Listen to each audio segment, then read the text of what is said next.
to know we're cared about, and we all want to be cared about equally. And on that subject, my talk of the table is the U.S. women's soccer team, one of the most successful female sports teams in American history. But the players have been arguing that they are not being treated the same as the men's team. But a federal judge threw out the equal pay claim in their lawsuit on Friday, though he will allow them to go forward and fight other issues like travel and medical support. A trial is now set for June, and the team's co-captain, Megan Rapinoe, is going to join us now from Greenwich, Connecticut. Megan, good morning.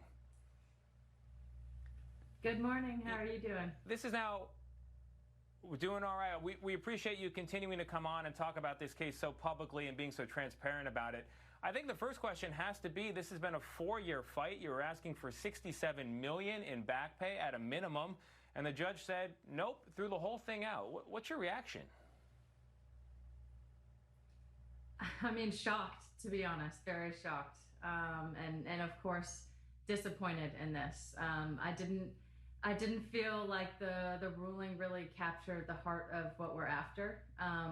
If we were under the men's contract, which for the record, we asked to be under the men's contract, it was repeatedly refused to us, not only in the structure, but in the total compensation. If we were under that contract, we would, earn at least 3 times higher than we have. The argument that we've earned more over the course of the time we're talking about than the men's team really misses the whole point. We've won 2 World Cups, and we've won basically every game that we've played, darn near. So to have that compared in that way and sort of missing the fact that we've outperformed the men's team just to say that we earned a little bit more money, I feel like really misses the heart of the gender discrimination suit that we've brought against the Federation. Yeah.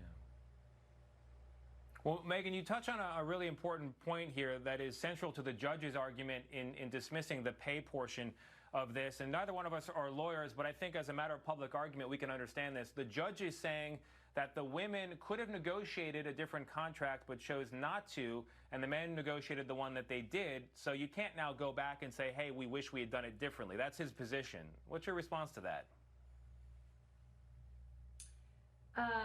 As I'm sure many women who have been in our position can sympathize with this. We did ask for the same contract, and we asked for the same amount of money, and that was repeatedly and in no uncertain terms told to us that was not going to be possible. So for the ruling to sort of imply that we were peachy keen with the original deal that we got, and now that we're understanding that we could have had more money, and so we're going back on it. Is very frustrating for us. At the time, we felt like we negotiated the best deal that we were offered. But at the time, it was very clear as well that the money that we were going to be paid, or the money that we could even negotiate with, was going to be far less than what was being offered to the men. Yeah. So the women's national team has said they're going to appeal. You're going to be part of that appeal, but the U.S. Soccer Federation has said they're looking forward to charting a fair path forward. Those are their words. Does that potentially mean there could be a settlement here? Are you open to that? I think that we've been very transparent about our openness to a settlement.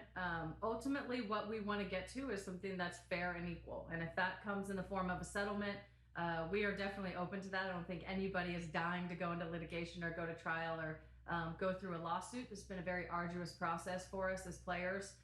So we're always open to that. But with that, we're not going to settle. We know what we're worth.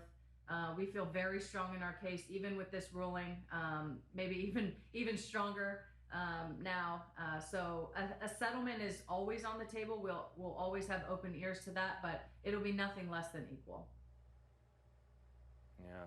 I should clarify something which is important here. I said that they wanted to chart a fair path forward. The exact word in the quote is actually a positive path forward.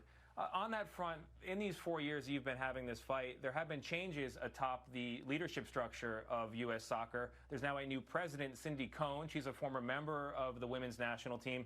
I'm curious, has she reached out to you as a fellow player to say, hey, let's work out a deal? I have not heard from her since the ruling. We had to have a conversation with her as players prior, but I know the kind of axe falls on the head of the president, and I think that Cindy has a very big job ahead of her, but I don't think we can let the board off as well. I think that the board of directors has a huge decision-making role within U.S. soccer, and they always have. So I think they need to be a part of this conversation as well. And it needs to come from both Cindy, who's obviously the figurehead, but from the board as well. And we, again, always open that conversation. We are always willing to listen, but in the absence of something that truly is fair and equal, I'm not sure a positive path is really what we're after.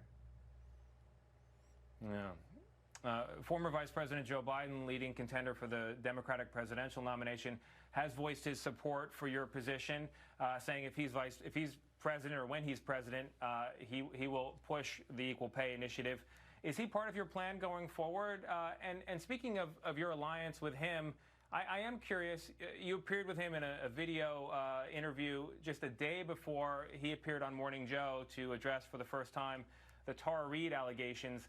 Since you've been so closely aligned with him and since he's behind you in this fight for equality, what did you think of his reaction to those allegations, and how do they affect the campaign? I mean, I think all allegations of sexual assault need to be taken very seriously.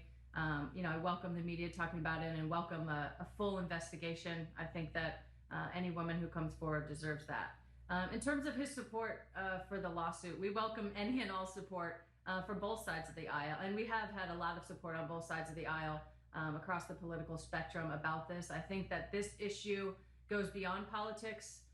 It goes beyond partisanship, and I think this is just an issue really of human rights and of what is fair and equal under the law.